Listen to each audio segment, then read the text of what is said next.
All right, guys. So we're gonna cover some news that I came across, and I'm starting to think this is one of the worst mistakes I made, like to the decision to cover like business related news on this channel, because I try to prioritize, uploading those when I get them, but obviously I don't do them the day of.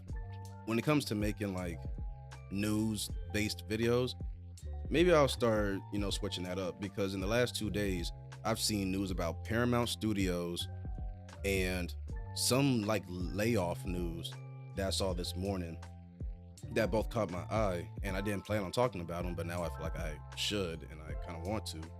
But to be honest, I'm this is the last video I was supposed to make this time around, so I don't know. I might gotta switch some things up. But for the time being, we're just gonna go ahead and dive into this. So I saw some news about CVS's plans to cut $2 billion in costs. And so I wanted to go over some of the just beginner details of it and what this may mean for the future, especially if you have some connection to CVS. So most people are familiar with CVS pharmacy stores. We kind of treat them like corner stores, get your snacks and stuff, but you can also get your medicine from there. What most people don't know is that CVS Health, the larger, I guess, corporation behind it, is the company that owns the CVS pharmacy stores. So CVS Pharmacy is a subsidiary of CVS Health. Less than a week ago, at the time of this recording, it's August 15th. So at the time of recording this, CVS Health announced their plans to start a multi-year program to cut $2 billion in costs. And so we're going to go over and take a look into that, about their plan, cover some of the key details about it, and see what CVS Health has already done to, like implement this plan and get things moving. So let's just take a quick look here.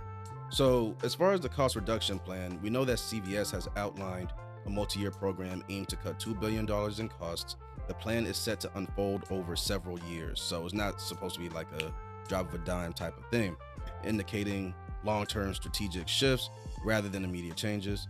The company will target various ideas, or rather various areas. They're going to target a bunch of different areas and business units, their supply chain, operational improvements, labor cost reductions, which is the main detail I want to get at for this video. They increased investment in technology, as all these companies are doing, specifically automation, which automation right now is pretty much the name of the game. It's supposed to help take things out of the hands or reduce human interaction when it comes to certain tasks. A lot of things will be done quicker. Depending on what automation is used for, primarily AI as a form of automation, it could be seen as a way to get like a rough draft or a prototype of something going, but then humans can double check it, make sure that everything's accurate, and then humans can intervene at that point to make sure that everything's accurate. And then from there, they push it along, like maybe some code to deployment or something like that. And so it helps to save time while also making sure that accuracy and internal company policies are being adhered to. But as far as other stuff, they also are planning implementation of new software and systems to streamline operations. This is where digital transformation opportunities may actually spring up. So might want to keep your eye out open for that. If digital transformation opportunities come up, whether from, say, if you work for a consulting firm, if CVS isn't already a client or that project isn't offered to your employer, maybe it will. But specifically, if you are internal to CVS, that might be an option. Or even if you're in the job market looking for opportunity, an internal digital transformation like consultant type of position might pop up. Who knows? But to me, that just screams digital transformation. So figured that's an opportunity that all of us can look at for the future. Now, as far as what CVS has done so far, they've already started closing underperforming stores. They haven't wasted any time.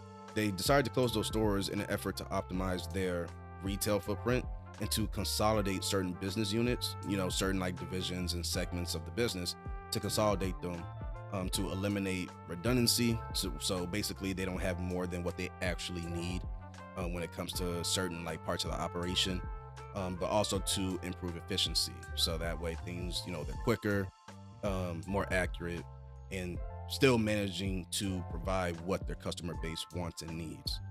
As of August 5th, CVS is on track to close 900 stores by the end of the year, with 851 already closed to date. So even at the time of recording this on August 15th, 851 stores, CVS pharmacy stores, have already been closed nationwide.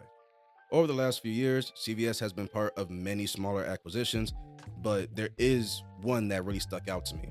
A particular highlight was the acquisition of Aetna, the, I want to say, medical insurance, health insurance company, which they purchased. CVS Health purchased in 2018 as a major step towards integrating healthcare services with their pharmacy and retail operations. So they already got the corner stores and stuff, and you can get your medicine there because of the pharmacy. But now, because they purchased Aetna, which from my experience is again healthcare, their healthcare insurance provider, maybe some other stuff too. I used to work in an orthopedic clinic for a time down in Dallas, Louisville specifically, more so. And yeah, I had to see a whole bunch of different insurance names, UHC, of course, Medicaid, and Aetna was another one as well. And then some new ones popped up after the new year. I got aware of that, so that was another side of it too.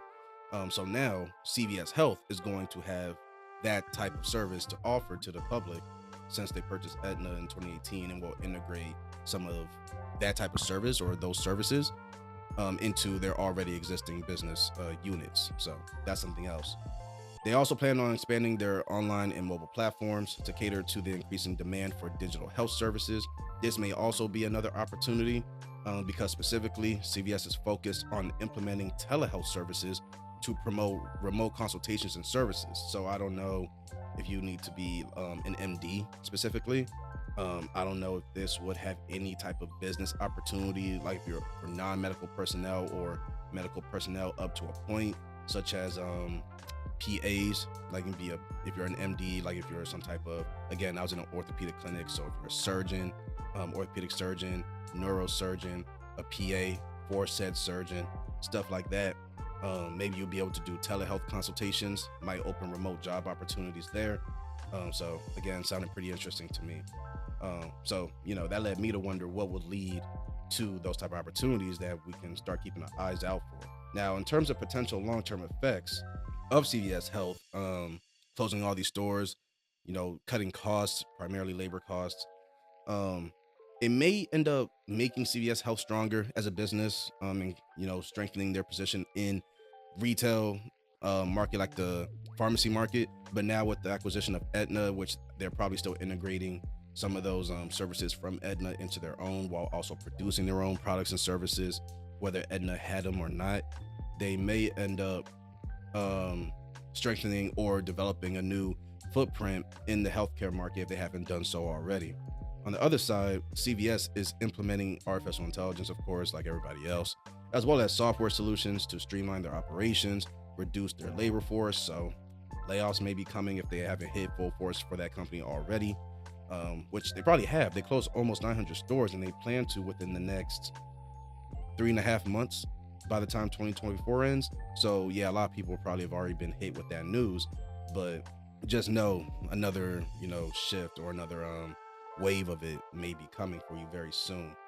CVS said they would do whatever they could to make sure that their employees aren't destabilized. I don't know how true to their word they've stuck with that.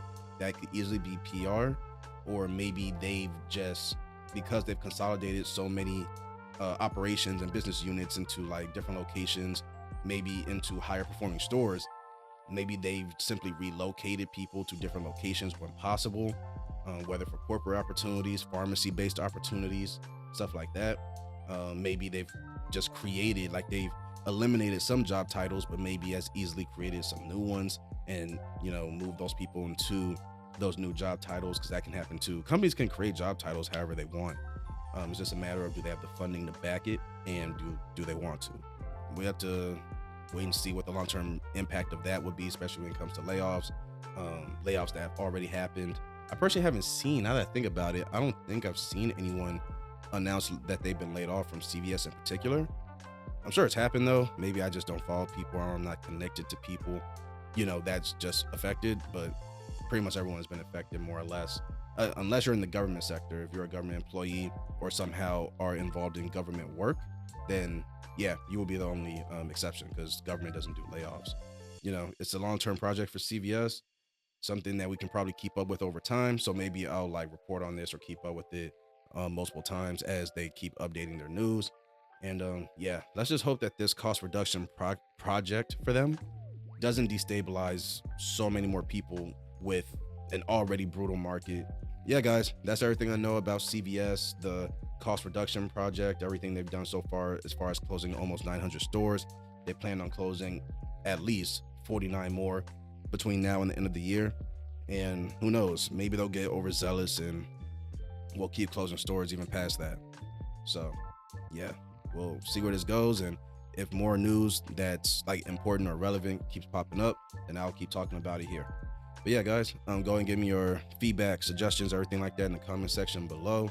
Also, if you guys want me to do like be more consistent about keeping up with the news type of stuff, because I don't want to keep dropping, news about like stuff like this, the business cuts, the cost cuts, reduction in labor force, stuff like that. But I don't drop the videos for another week or two until after the fact. I don't know if that'd be a good idea, but I do want to stay on top of that. So if you guys would appreciate more of that content where I keep up with this stuff, try to, identify opportunities in the market, in the individual companies to the best of my ability. I'm not like a professional in it, but I think it serves us to keep up with like these specific type of events so that we can better gauge, what trends are happening, what lines of work are being cut off, what are these companies doing, where are they shifting their money to, because wherever they're shifting their money to, it's probably more job opportunities there, and we can do the best we can to pivot accordingly. So that's why I was thinking about that. So yeah, guys, give me your feedback. You think I should make more of an effort to drop the more like time sensitive article type information, or are you cool with, as long as I put the information out, for, you can do whatever you want with it just to keep up with the news, wherever the case is? Let me know. I'll see you guys in the next one. And again, share your feedback, comments, suggestions, and things like that in the comment section below. I'll see you guys in the next one. Later.